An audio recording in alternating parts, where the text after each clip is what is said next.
અત્યાર સુધીમાં આપે એવા માતા પિતાને ચોક્કસ જોયા હશે જેઓ બાળકોને ગાડી બંગલો જમીન જ્વેલરી જેવી સંપત્તિ વારસામાં આપતા હોય છે.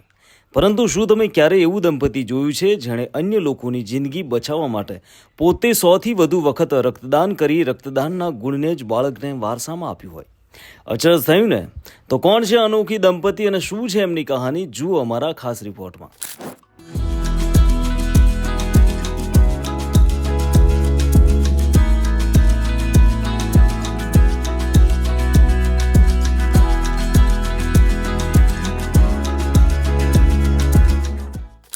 આપની સ્ક્રીન પર દેખાતા દંપતીએ એક સાથે સદી ફટકારી છે. આ મસમોટી 2 ટ્રોફી સહિત અનેકવિધ એવોર્ડ્સ અને પ્રશંસાપત્રો તેમની શાનદાર ઇનિંગ્સને બિરદાવે છે. આપને થતું હશે કે આ દંપતી કોઈ ક્રિકેટના ખેલાડી છે કે શું? જી નહીં, પરંતુ આ દંપતીનું કાર્ય કોઈ રમતવીર કે અન્ય ક્ષેત્રના વ્યક્તિના યોગદાનથી પણ વિશેષ મહત્વનું છે. અમદાવાદમાં રહેતા પરીખ દંપતીએ એકસાથે 122 વખત રક્તદાન કરવાની અનોખી સિદ્ધિ પ્રાપ્ત કરી છે. રેડ ક્રોસ સોસાયટી સહિત અનેકવિધ સામાજિક સંસ્થાઓએ તેમને 100થી વધુ વખત રક્તદાન કરનાર ભારતના એકમાત્ર દંપતી બનવા સન્માનિત કરેલ છે. ડોક્ટર વિનીત પરીખ અને તેમની પત્ની ચેતના પરીખે રક્તદાનને જ જીવનનું એકમાત્ર લક્ષ્ય બનાવી દીધું છે. મહિલાઓ આજે પણ રક્તદાન કરતા ખચકાતી હોવાથી 122 વખત રક્તદાન કરનાર મહિલા રક્તદાતા ચેતનાબેન રક્તદાન અંગે શું કહે છે તે સાંભળીએ. નમસ્કાર, મારું નામ ચેતના પરીખ છે. મેં અત્યાર સુધીમાં 122 વખત રક્તદાન કર્યું છે અને મારા મિસ્ટર વિનીત પરીખે પણ 122 વખત રક્તદાન કર્યું છે. લગભગ ઇન્ડિયામાં એવું કપલ અમે છીએ કે અમારાથી આગળ કોઈએ રક્તદાન વધારે કર્યું નહીં હોય. એટલે ઇન્ડિયાનું ફર્સ્ટ કપલ છે. સાથે બંને જણાએ સેન્ચુરી કરી હોય એવું અમારું ફર્સ્ટ કપલ તરીકેનું અમને એવોર્ડ ને સન્માન પણ અમારા રેડક્રોસ તરફથી કરવામાં આવેલો છે. ખાસ મહિલાઓને હું વિનંતી કરું છું કે રક્તદાનની પ્રવૃત્તિમાં ખૂબ આગળ આવો. બહુ જ બધી મહિલાઓ ગભરાય છે રક્તદાન કરતી વખતે કે અમે પડી જઈશું, અમને ચક્કર આવશે કે કંઈક આનાથી કોઈ રોગ થશે. એવું નથી. ઉડતું શરીરમાં રક્તદાન દર 3 મહિને જો બદલાતું રહેશે તો એનાથી આપણું શરીર બહુ જ તંદુરસ્ત રહેશે. એક મારું જ ઉદાહરણ જુઓ કે હજુ સુધી મારે કોઈ દિવસ કોઈ દવાની જરૂર પડી નથી. ઘણું બધું સારી મારી હેલ્થ રહે છે અને હું ઘણી સારી રીતે રક્તદાન કરી શકું છું. અમે તો એ દિવસ આવે તેને ઉત્સવ મનાવીએ છીએ. સવારથી અમે એટલા બધા મૂડમાં હોઈએ છીએ કે આજે અમારે રક્તદાન કરવા જવાનું છે. એ વાતનો અમને ખૂબ આનંદ છે. અમારું રક્ત કોને જશે અમને પણ ખબર નથી, પણ એ લેનારને પણ કેટલો સંતોષ થશે કે અમને કોઈકે મદદ કરી. એટલે અમે આ પ્રવૃત્તિ નિયમિત રીતે કરીએ છીએ અને હજુ પણ ચાલુ રાખીશું અને ખૂબ અમે આગળ વધીશું એવી અમારી ભાવના છે. અમદાવાદના નિર્ણયનગર વિસ્તારમાં મેહા ક્લિનિક ચલાવતા MBBS ડોક્ટર વિનીત પરીખ જ્યારે મેડિકલ ફિલ્ડનો અભ્યાસ કરી રહ્યા હતા ત્યારથી જ બ્લડ ડોનેશનના મહત્વ વિશે સમજાયું. રક્તદાન મહાદાનના મૂલ્યને તેઓ એટલી હદે પોતાના જીવનમાં ઉતાર્યું કે જ્યારે દીકરીના લગ્ન હતા તે વખતે પણ થેલેસેમિયાગ્રસ્ત દર્દીઓ માટે જાગૃતિ સેમિનાર યોજ્યો. એટલું જ નહીં, રક્તદાન કરવું એ બાકીના તમામ દાનો કરતાં કેટલું અધિક મૂલ્યવાન છે તે અંગે ડોક્ટર વિનીત પરીખ શું કહે છે એ સાંભળીએ.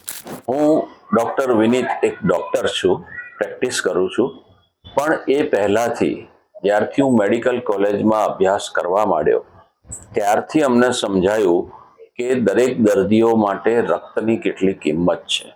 પછી સમજમાં આવ્યું કે થેલેસીમિયા, સિકલ સેલ એનિમિયા એવા રોગીઓને આખી જિંદગી જન્મથી એ લોકોને બ્લડ લેવું પડે છે, રક્તની જરૂર પડે છે. એટલે એમ સમજો કે થેલેસીમિયાના દર્દીને 1 મહિનામાં 2 થી 3 બોટલ એટલે કે વર્ષમાં એને 24 થી 30 બોટલની જરૂર પડતી હોય તો એ કેવી રીતે મેનેજ કરે? એમના સગાવાલા કદાચ 2, 5, 10 બોટલ આપે, બાકીની રક્તદાનની બોટલો એ ક્યાંથી લાવે? ત્યારથી અમે પણ સમજ્યા કે થેલેસીમિયા, ઓપરેશન, પ્રેગ્નન્સી એવા બધા કિસ્સાઓ માટે ઘણા બધા રક્તની જરૂર પડતી હોય છે. આપણે જાણીએ છીએ કે ફેક્ટરીમાં તો આ બનતું નથી. એટલે અમે લોકોએ રેગ્યુલર રક્તદાન આપવાનું શરૂ કર્યું. પછી ખ્યાલ આવ્યો કે આટલું પણ પૂરતું નથી.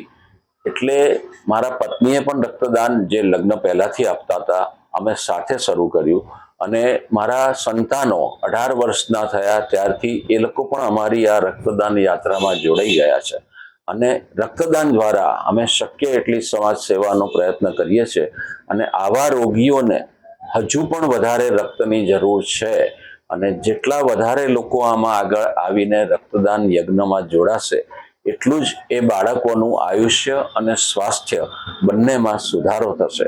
આ એક બહુ જ હિંમતવાળું કામ છે અને છતાં જ પરોપકારનું કામ છે. આનાથી આપણને સંતોષ તો મળે જ છે કે મેં બીજા માટે કંઈક કર્યું, પણ એનાથી દર્દીઓને પણ ખૂબ સંતોષ થાય છે અને દર્દીઓના આશીર્વાદ પણ આપણને મળે છે. આ બંને વસ્તુનો ફાયદો થાય એવું આ દાન છે અને એમાં આપણે કશું જ ગુમાવતા નથી. મારી સૌને વિનંતી છે કે તમે તંદુરસ્ત હો તો રક્તદાન જરૂર કરો અને રક્તદાન દ્વારા બીજાને મદદ કરો.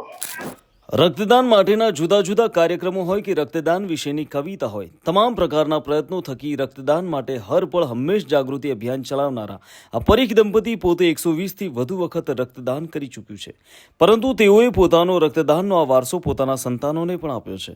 તેમના બંને સંતાનો પણ આજે ડોક્ટર બની સમાજ સેવાના ક્ષેત્રમાં જોડાયા છે. ધન દોલત અને વૈભવને બદલે રક્તદાન અને તબીબી ફિલ્ડનો વારસો માતા પિતા પાસેથી મેળવનાર દીકરી મેહા આવા માતા પિતા મળવા બદલ ધન્યતાની લાગણી અનુભવે છે. નમસ્તે, હું છું ડૉક્ટર મેહા હેમિન શાહ. મારા ફાધરનું નામ છે ડૉક્ટર વિનીત પરીખ અને મધરનું નામ છે મિસિસ ચેતના પરીખ. એ બંને રેગ્યુલર બ્લડ ડોનર છે. એ બંને અત્યાર સુધીમાં 120થી પણ વધારે વખત રક્તદાન કર્યું છે અને આખા ભારતના એકમાત્ર કદાચ એ દંપતી છે કે જેઓ દંપતી તરીકે એક સાથે 100થી વધારે રક્તદાન કરી ચૂક્યા છે. એ બાબતનું અમને અનહદ ગર્વ છે અને એનાથી પણ વધારે મને આનંદ એ વાતનો છે કે એમણે એ બ્લડ ડોનેશનનો વારસો મને અને મારા ભાઈને પણ આપ્યો છે. બ્લડ ડોનેશન એવી વસ્તુ છે કે બ્લડ કોઈ ફેક્ટરીમાં બનતું નથી.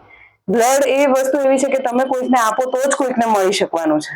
ચાહે થેલેસેમિયાના દર્દી હોય, કોઈ એક્સિડન્ટ વાળું પેશન્ટ હોય કે ગમે તે હોય. અમારું પોતાનું પ્રોફેશન પણ એવું છે કે અમે જોઈએ છે કે કેટલા લોકોને બ્લડની જરૂર હોય છે અને એમના કારણે અમે બહુ જ નાનપણથી એ વસ્તુ શીખ્યા કે આનું શું મહત્વ છે અને એના કારણે અમે રેગ્યુલરલી બ્લડ ડોનેટ કરીએ છીએ. મેં 40 વખત કર્યું, મારા ભાઈએ લગભગ 50ની નજીકે પહોંચી ગયો છે અત્યાર સુધીમાં. એટલે અમે પણ સતત એના માટે પ્રયત્નશીલ રહીએ છીએ અને એ બાબતનો મને ગર્વ છે. કારણ કે પૈસા તો દરેક મા બાપ પોતાના બાળકને વારસામાં આપે અલગ વાત છે, પણ આવો વારસો મેળવવો એ બહુ નસીબદાર માણસને આવો વારસો મળે છે અને એ વાતનું ગર્વ છે કે આવો વારસો અમે લઈ શક્યા છે અને નિભાવી શકીએ છીએ અને આગળ પણ અમે નિભાવતા રહીએ એવી મારી ખૂબ ઈચ્છા છે. અને હું કહીશ કે મારા જેટલી ઉંમરના યંગ જનરેશનના લોકો દરેકને હું એ વિનંતી કરીશ કે જો તમે હેલ્ધી હો તો તમે બ્લડ ડોનેટ કરો. એ બહુ મોટું દાન છે જેની કમ્પેરિઝનમાં કદાચ બીજું કોઈ દાન નહીં આવી શકે. એટલું બધું મોટું દાન છે. Thank you so much. આજની સ્ટોરીમાં આટલું જ. આપને આ સ્ટોરી કેવી લાગી તે આપ અમને કોમેન્ટ બોક્સમાં જરૂરથી જણાવજો અને આવી જ રસપ્રદ સ્ટોરીઝ જોવા રખેવાળ પ્લસ ચેનલને સબસ્ક્રાઇબ કરો તેમજ બેલ આઇકોન પર ક્લિક કરો, તેથી નવીન સ્ટોરીની નોટિફિકેશન આપને મળતી રહે.